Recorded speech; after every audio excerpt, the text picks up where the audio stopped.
कसरी हुनसक्छ यो सब भनेर दिमागले भनिरहेछ।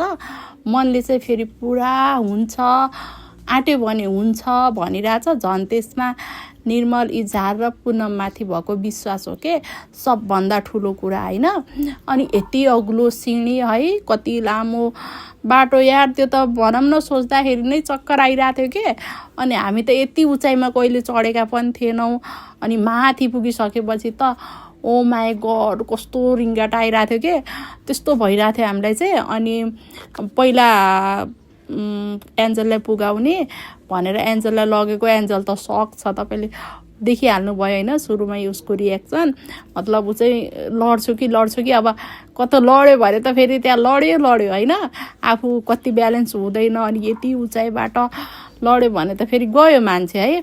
अनि कतै फेरि हात खुट्टाहरू टुट्यो होइन, चोट लाग्यो भने भर्ने भइरहेको थियो।